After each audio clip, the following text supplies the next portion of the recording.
America, Iran మధ్య నెలకొన్న తీవ్ర ఉద్రిక్తతల నేపథ్యంలో పాకిస్తాన్ రాజధాని ఇస్లామాబాద్ వేదికగా జరగనున్న చర్చలు అత్యంత ఉద్వేగభరితంగా మారాయి. ఈ చర్చల కోసం ఇరాన్ పార్లమెంట్ స్పీకర్ మొహమ్మద్ బాఘేర్ ఘలీబాఫ్ నేతృత్వంలోని మినాబ్ 168 మంది ప్రతినిధి బృందం శనివారం తెల్లవారుజామున ఇస్లామాబాద్ చేరుకుంది.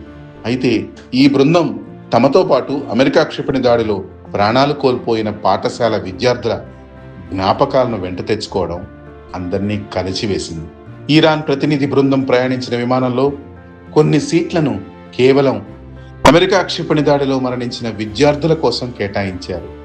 ఇరాన్లోని మినాబ్ నగరంలో ఉన్న పజ్రే తయ్యబే పాఠశాలపై గత ఫిబ్రవరి 28న అమెరికా జరిపిన టోమాహాక్ క్షిపణి దాడిలో సుమారు 165 మంది పైగా ప్రాణాలు కోల్పోయారు. వీరిలో ఎక్కువ మంది చిన్నారులే. ఈ దారుణ ఘటనలో చనిపోయిన విద్యార్థుల స్కూల్ బ్యాగులు, బూట్లు, వారి ఫోటోలను విమాన సీట్లలో ఉంచి వాటి పక్కన పూలు పెట్టి ఘాలీబాఫ్ నివాళులు అర్పించారు.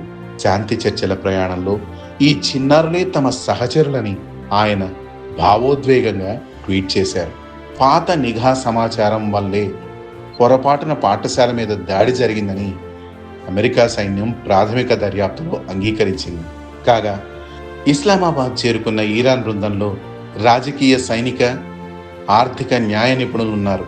అయితే చర్చలు మొదలవ్వాలంటే తాము పెట్టిన ముందస్తు షరతుల్ని అమెరికా అంగీకరించాలని ఘాలీబాఫ్ స్పష్టం చేశారు. ముఖ్యంగా లెబనాన్లో తక్షణమే కాల్పుల విరమణ జరగాలని, అమెరికా ఆంక్షల వల్ల నిలిచిపోయిన ఇరాన్ ఆస్తుల్ని విడుదల చేయాలని ఆయన డిమాండ్ చేస్తున్నారు. ఈ హామీలు నెరవేరితేనే చర్చలు ముందుకు సాగుతాయని ఇరాన్ గట్టిగా చెబుతోంది.